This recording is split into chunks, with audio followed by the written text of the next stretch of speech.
आज मैं आपसे बड़ी ही दिलचस्प जर्नी के बारे में बात करने जा रहा हूँ, जो कि दुनिया की सबसे लंबी ट्रेन जर्नी है। जो दुनिया का सबसे लंबा ट्रेन का सफ़र है, 9300 किलोमीटर ऑन वन ट्रेन। ये है रशिया के अंदर। अभी रिसेंटली मैं वहाँ से होके आया हूँ। ये भी एक ख्वाब था मेरा कि मैं इस सफ़र को तय करूँ, और सफ़र को तय करने से पहले मैंने कई हज़ार बार सोचा कि इसको स्टार्ट कहाँ से करूँ कि ना करूँ। मुझे उनकी ज़ुबान भी नहीं आती, उनके कल्चर के बारे में पता नहीं है, वहाँ की दुनिया के बारे में पता नहीं है, टिकट कहाँ से ख़रीदनी है, ये सारी चीज़ें मुझे बिल्कुल पता नहीं था। और आज इस वीडियो के अंदर आपको मैं जो जो चीज़ें बताऊँगा, कल आप भी कॉन्फिडेंटली अकेले, फैमिली के साथ या दोस्तों के साथ जाके इस जर्नी को एंजॉय कर सकते हैं। ये ज़िंदगी में एक एक्सपीरियंस है जो कि अगर आप अफोर्ड कर सकते हैं तो ज़रूर कीजिएगा। आपको बहुत सारी चीज़ें सीखने के लिए मिल जाएगी कल्चर के अलावा, कि इतनी लंबी जो रेल की जो ट्रैक है वो बनाई कैसे गई, क्यों बनाई गई, कैसे बनाई गई, इसका मकसद क्या था। ये विज़न पता चलता है आपको, ये पैशन के बारे में पता चलता है, ये कौन लोग थे जिन्होंने ये सब कुछ कंस्ट्रक्ट किया, बनाया, क्या विज़न होगा। क्योंकि मुझे 6 दिन के अंदर सफ़र करके ही इतना अच्छा फील हो रहा है, और जिन्होंने ये इतना सब कुछ डेवलप किया, इंफ्रास्ट्रक्चर बनाया, वो क्या लोग होंगे। तो इस तरह मुझे उन लोगों से प्यार होता है, हिस्ट्री से प्यार होता है। जो लोग इस तरह के काम करते हैं उनके साथ लगाव पैदा हो जाता है। मैं आपको सारे प्रोसेस समझाऊंगा कि करना कैसे आपको, और क्या क्या चीज़ें आपको प्रॉब्लम क्रिएट कर सकती हैं। उसके बाद आपने डिसाइड करना है कि आपको ये सफ़र करना चाहिए या नहीं करना चाहिए। मैं आपको पूरे व्यूज़ भी दिखाऊंगा इस वीडियो के अंदर। जो साइड पे मैंने देखे उस पे पहाड़ थे, उसमें झील थी, बहुत बड़ी झील। उसके बाद कहीं कहीं बर्फ़बारी हो रही है, माइनस में है, कहीं कहीं बिल्कुल वीरान, कुछ भी नहीं है, ऐसे जैसे रेगिस्तान। रेगिस्तान तो नहीं था, लेकिन हर तरफ दरख्त ही दरख्त थे, दरख्त ही दरख्त थे। बड़ी बेहतरीन जर्नी, आपको देख के दिल खुश होता है। दुनिया के रंग नज़र आते हैं कि इतनी बड़ी ज़मीन खाली पड़ी हुई है, वहाँ पे कुछ भी नहीं है। लेकिन ये ट्रेन का ट्रैक जाता है, रास्ते में बहुत सारे गांव आते हैं, शहर आते हैं, वहाँ पे ट्रेन रुकती है। ऑफिशियली ट्रेन के जो स्टॉप्स हैं वो हैं 68, उसका एक शेड्यूल लगा होता है ट्रेन के अंदर। 67-68 ट्रेन के शेड्यूल स्टॉप्स हैं, लेकिन उसके अलावा कुछ अनऑफिशियल स्टॉप करती है। उनको मिला के जो मेरी इन्फॉर्मेशन के मुताबिक वो बताया गया कि तकरीबन 120 स्टॉप ट्रेन करती है पूरे 6 दिन के अंदर। कुछ स्टॉप 2 मिनट के हैं, कुछ 3 मिनट के हैं, कुछ 10 मिनट के, 15 मिनट के, आधे घंटे के, इस तरह के मुख्तलिफ स्टॉप्स आते हैं। रोज़ाना 1 या 2 स्टॉप ऐसे ज़रूर आते हैं जो कि 30 मिनट के होते हैं। आप ट्रेन से उतर सकते हैं फ्रेश एयर के लिए, और थोड़ा वॉक शॉक कर सकते हैं। वहाँ छोटे छोटे कियोस्क लगे होते हैं, वहाँ से शॉपिंग कर सकते हैं, खाने की चीज़ें ले सकते हैं, लेके फटाफट आप ट्रेन के अंदर बिठा लेते हैं, फिर ट्रेन की जर्नी शुरू हो जाती है। लेकिन अगर देखा जाए इन जनरल कॉन्टेक्स्ट कि पूरे 6 दिन आपको ट्रेन के अंदर ही रहना पड़ता है। ये जो 10-15 मिनट के लिए बाहर उतरते हैं वो कोई ख़ास मैटर नहीं करता, लेकिन यही लाइफ है, इससे आपको बहुत कुछ सीखने के लिए मिलता है। कुछ चीज़ें हाईलाइट करता हूँ जो आपको नोट करनी है। वीज़ा आपको रशिया का कैसे मिलेगा। रशिया के हर मुल्क के लिए मुख्तलिफ प्रोसीजर्स हैं, आप फॉलो कर सकते हैं। जैसा कि मैं पाकिस्तान से हूँ तो मेरे लिए डिफरेंट पॉलिसीज़ थी। पहले जब मैं गया था 4 साल पहले, तो मेरा विज़िट वीज़ा था। जो विज़िट वीज़ा उन्होंने मुझे दिया था वो बिल्कुल 8-10 दिन का, जितने का मेरा ट्रिप था उतने का ही वीज़ा उन्होंने दिया था, जिसकी कॉस्ट मुझे तकरीबन $350 आई थी। और उसके बाद अभी मैं गया हूँ बिज़नेस वीज़ा के ऊपर। मेरे पास 1 साल का बिज़नेस वीज़ा है, क्योंकि मैं वहाँ पे जाकर कुछ चीज़ें ब्राउज़ भी करता हूँ और साथ साथ अपने टूरिज़्म को भी अपना टाइम देता हूँ। तो इस बार मैं गया था उस वीज़ा के ऊपर, कभी भी जा सकता हूँ साल के अंदर। वो वीज़े की कॉस्ट मुझे आई थी एज ए पाकिस्तानी। आपकी जो नेशनलिटी अगर मुख्तलिफ है तो आपको डिफरेंट कॉस्ट आएगी। आपको वीज़ा ऑन अराइवल है, पॉसिबल है, मुझे उसका आइडिया नहीं है, आप उस पर स्टडी कर सकते हैं। किसी भी ट्रैवल एजेंट से बात करके आपको उसकी इन्फॉर्मेशन मिल सकती है।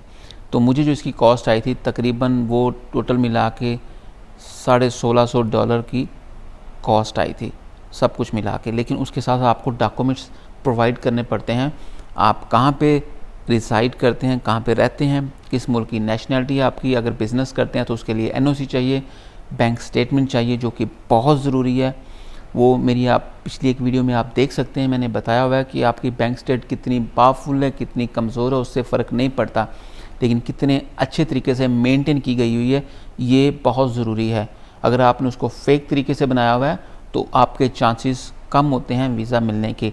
मैं सिर्फ रशिया की बात नहीं कर रहा, किसी भी मुल्क के वीज़ा को लेने के लिए आपका जो रिकॉर्ड है वो बहुत क्लीन साफ़ सुथरा होना चाहिए। वो आप रखेंगे तो आपको कहीं मसला नहीं आएगा। उसके बाद मैंने प्लान कैसे किया कि मैं मॉस्को से शुरू करूं या व्लादिवोस्टोक जो कि उसका ईस्ट है वहाँ से शुरू करूं या वेस्ट से शुरू करूं जो कि मॉस्को है। काफ़ी माइंड में था कि मॉस्को से शुरू करूं क्योंकि मॉस्को में पहले जा चुका हूं, लेकिन अगेन जो नई जर्नी है वो नई जर्नी है। अगर व्लादिवोस्टोक पहुंचूंगा तो वहाँ से फिर आगे कहाँ फ़्लाई करना है, वहाँ से डायरेक्ट फ़्लाइट भी कोई नहीं है।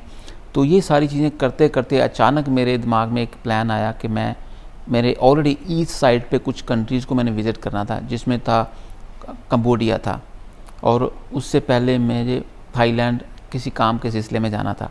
तो मैंने फिर ऐसे कनेक्ट किया, मैं यहाँ से थाईलैंड गया, थाईलैंड से कंबोडिया गया, कंबोडिया से फिर मैंने वहाँ से जो क्लोज़ बनता था तो उस स्टे को कंप्लीट करके मैं व्लादिवोस्टोक पहुँचा और वहाँ से फिर मेरी ट्रेन निकली। अब ट्रेन का जो सफ़र है उसकी टिकट आप कैसे ले सकते हैं? टिकट लेना बहुत आसान है, आप इंटरनेट गूगल पे सर्च करें तो आपको मिल जाती है रशियन ट्रेन्स। 2 तरह की ट्रेन्स हैं।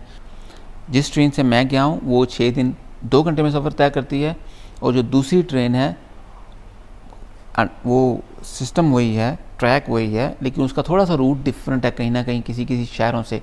वो पहुँचती है तकरीबन 6 दिन और 17 घंटों के अंदर। तो मैंने छोटा रूट लिया था तो 6 दिन काफ़ी थे मेरे लिए। और पूरे सफ़र के दौरान आपको 7 टाइम जोन मिलते हैं। 7 टाइम जोन का मतलब 7 घंटों का फ़र्क होता है। जब मैं मॉस्को में पहुंचा तो जब मैं पहुंचा 2:30 बजे हुए थे, तो अगर मैं वो टाइम को नोट करूं, कंपेयर करूं जब मेरी जर्नी स्टार्ट हुई थी व्लादिवोस्टोक से, तो वहाँ पे उस वक्त 9:30 हो चुके थे। इसका मतलब है ये 7 घंटे का टाइम जोन फ़र्क है। तो तकरीबन डेली 1 घंटा कम हो जाता है, मतलब आपकी नमाज का टाइम चेंज हो जाता है, सूरज के तुलू और ग़ुरूब होने का वक्त बदल जाता है। तो ये सारी चीज़ें आपको एंजॉय करनी पड़ती हैं, मिलती हैं, एक्सपीरियंस करनी पड़ती हैं। तो जो ट्रेन की जर्नी का जो टिकट है वो जो मैंने पे किया था, मैंने लिया था 2nd क्लास का, क्योंकि इस वक्त जो अवेलेबल था वो सिर्फ 2nd क्लास था, और इसके अंदर फर्स्ट क्लास थी या नहीं थी मुझे आइडिया नहीं था। अगर होती भी तो मैं शायद वही लेता, क्योंकि मैं चाहता था मैं कंफर्टेबिलिटी के साथ सफ़र करूं। लेकिन जो मुझे बेस्ट वहाँ पे जो इस वक्त मिला था वो था 2nd क्लास का। उसकी मुझे टिकट पे करनी पड़ी पूरी 6 दिन की जर्नी की $285, जो ऑनलाइन मैंने क्रेडिट कार्ड से पे करके ख़रीदी थी, और अपनी पासपोर्ट डिटेल डाल के उसको मैंने डाउनलोड कर लिया।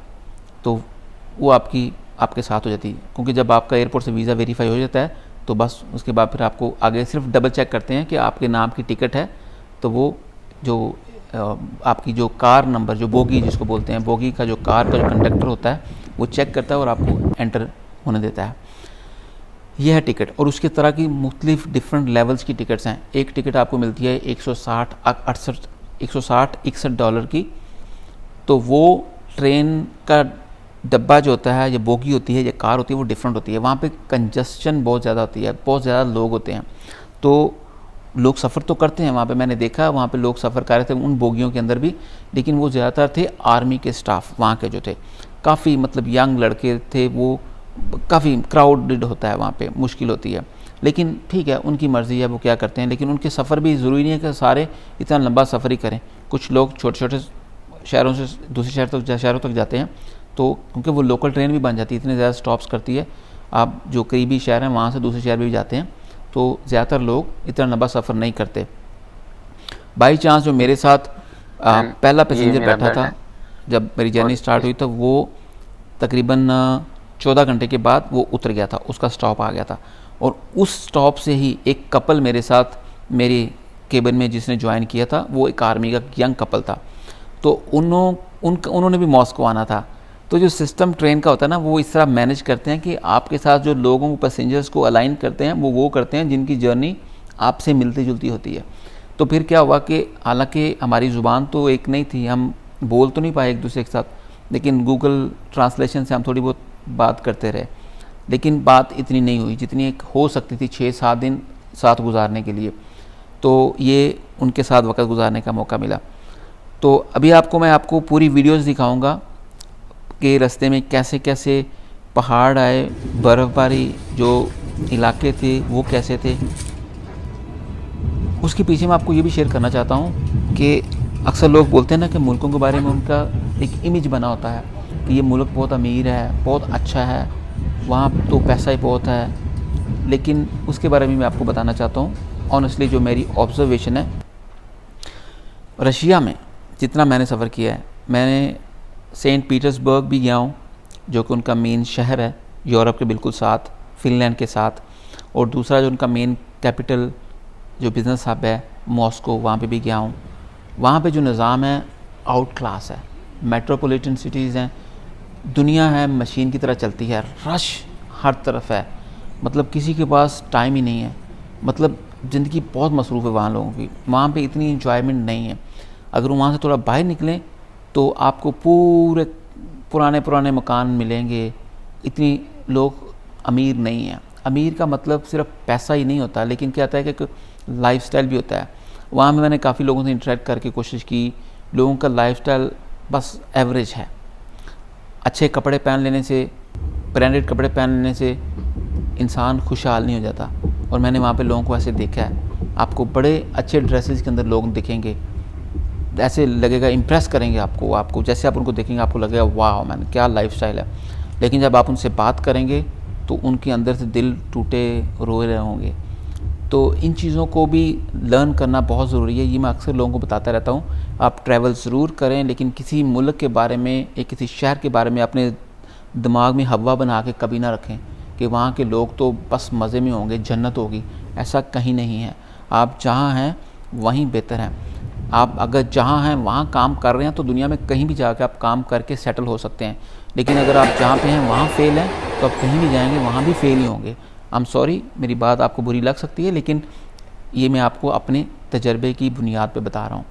तो जहाँ भी हैं मेहनत करें, दुनिया को एक्सप्लोर ज़रूर करें, जहाँ अपॉर्चुनिटीज़ मिलती हैं जाएँ, सफ़र करें, इंजॉय करें, कुदरत को देखें, आपको इंसानों से मिलें, दूसरे कल्चर्स को देखें, लोगों के खाने खाएँ।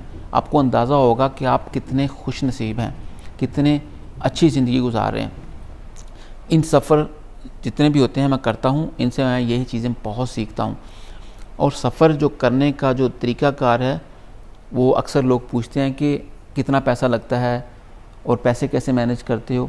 याद रखिएगा जो सफ़र होता है ना, अब इस तरह के जो आप ट्रैवलिंग करते हो वो पैसे से नहीं होती। पैसा लगता ज़रूर है, लेकिन मैं आपको बड़ी ईमानदारी से बता रहा हूँ इसका पैसे से कोई लेना देना नहीं। इसका लेना देना सिर्फ़ और सिर्फ आपके पैशन और जुनून से है।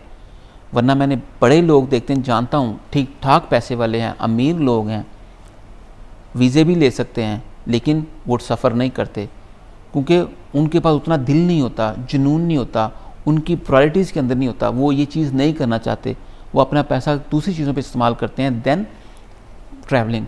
जो बाई चांस मुझे अल्लाह ताला ने मौका दिया सफ़र करने का, तो मैं उसको बहुत इंजॉय करता हूँ। और मैं इसको जिस सोच में लेता हूँ ना, वो मैं आपसे शेयर करना चाहता हूँ। वो ये है कि मुझे लगता है कि अल्लाह ताला ने ये मुझे इस काम में डाल दिया है, ये मेरी एक ट्रेनिंग हो रही है, और उस ट्रेनिंग से मुझे गुजार के इतना कुछ सिखा के मुझसे कोई बड़ा काम लेंगे। मैं इस तरह की बड़ी बड़ी बातें करना चाहता हूँ क्योंकि मुझे खुशी होती है। वो मेरा सोच भी यही है, इन्नमा लमालू बिन्नियात। जो आपकी नीयत होती है अल्लाह ताला उसके बदले में आपको चीज़ें ज़रूर देता है। बात पैसे की नहीं है, मैं कितनी बार रिपीट कर चुका हूँ। ये होता है कि आप कैसे ज़िंदगी को आगे लेके चलना चाहते हैं, आपका विज़न क्या है। आप कोई बड़ा काम करना चाहते हैं तो अल्लाह ताला फिर उसके मुताबिक आपको लोगों के साथ मिलाते हैं। आपकी जो सोसाइटी होती है, आपके जो साथ कुलीग काम करते हैं वो आपके लाइक माइंडेड बन जाते हैं, वो आपको सपोर्ट करते हैं, वो आपसे प्यार करते हैं, वो आपकी मदद करते हैं, आपकी सोच के साथ सोच मिलाते हैं। तो इस तरह की जो आपको जो मदद मिलती है ना, तो उसकी बेस पे आपका एम्पायर खड़ा होना शुरू हो जाता है। एम्पायर का मतलब होता है कि आप अपने मिशन के करीब पहुंचना शुरू हो जाते हैं। मिशन क्या होता है कि आप जो बड़ा काम करना चाहते हैं सोसाइटी के लिए, जिसको हम बोलते हैं कि हम गिव बैक करना चाहते हैं, मतलब अभी हमें सोसाइटी ने ज़िंदगी में इतना कुछ दिया तो हम वापस देना चाहते हैं अपनी ईमानदारी से, अपनी सर्विसेज के साथ, अपनी अच्छी सोच के साथ, अपनी जो हमने कहानियाँ जी हैं ज़िंदगी के अंदर वो शेयर करके लोगों को मोटिवेट करना चाहते हैं, इंस्पायर करना चाहते हैं, परसुएड करना चाहते हैं, उनको फील करवाना चाहते हैं कि आप कितने अच्छे हैं, आप कितने यूनिक हैं, कितने ज़बरदस्त हैं, आप कितना कितना कुछ अचीव कर सकते हैं। तो ये सारा कुछ मैं सीखता हूँ इन जर्नीज़ के अंदर से और लोगों से शेयर करता रहता हूँ। अभी मैं कोशिश करता हूँ कि हर चीज़ को वीडियो में डाल के आपसे शेयर करूँ, क्योंकि ज़्यादा से ज़्यादा लोग तक पहुँच सके और आप भी उससे इंस्पिरेशन लें और आप भी अपनी ज़िंदगी को मैक्सिमम इंजॉय करें। ज़िंदगी एक ही मिलनी है, किसी की 60 साल की है, किसी की 40 साल की, किसी की 100 साल की है, लेकिन एंड ऑफ द डे सबको यहाँ से जाना है। लेकिन जाने से पहले हम करके क्या जाते हैं वो बहुत मैटर करता है, और उसके पीछे जो क्या मैटर करता है वो सोच मैटर करती है कि हम कितना ईमानदारी से सोचते हैं। जिसके पास करोड़ों एकड़ ज़मीन है, सोना है, पैसा है, बैंक बैलेंस है, मर उसने भी जाना है, और जिसके पास कुछ नहीं है मर उसने भी जाना है। बात एंड पे यही आ जाती है कि हम इसको समझ जाएं कि ज़िंदगी को जीना कैसे है, कितना ईमानदारी से कम लालच के साथ, जितना कम से कम सामान होगा उतनी कम से कम टेंशन होगी। सामान की बात कर रहा हूँ, मिसाल के तौर पर जब सफ़र करता हूँ, पहले किसी ज़माने में जब मैंने सफ़र शुरू किया था तो मैं बड़े बड़े बैग लेके जाता था, 40-50 किलो के कपड़े लेके जाने, रोज़ाना एक कपड़ा चेंज करने के लिए। अब मैं जब जाता हूँ तो एक बैकपैक होता है जिसमें 1 या 2 पैंट्स होती हैं, 3 पैंट्स होती हैं, 3-4 शर्ट्स होती हैं, चला जाता हूँ। मुझे टेंशन नहीं होती कि मेरे पास बैग का सामान गुम होने का कोई मसला नहीं होता। बैग पहना, चलना शुरू हो गए, तो उठाने का मतलब नहीं है, कोई तकलीफ़ नहीं है। तो ये चीज़ें एग्जैक्टली ज़िंदगी के साथ रिलेट करती हैं। तो दोस्तों, आप को मज़ीद मालूमात के लिए आप मुझे फॉलो कर सकते हैं इंस्टाग्राम पे, फेसबुक पे, यूट्यूब पे, टिकटॉक पे। तो मैं आपको अपनी स्टोरी शेयर करता रहूँगा, आपसे अपना प्यार शेयर करता रहूँगा, आप अपना प्यार शेयर करते रहें, मिल के कुछ करते हैं। और ज़िंदगी रही तो मुलाकात होगी नेक्स्ट वीडियो के अंदर। अपना ख्याल रखिएगा। Happy travelling.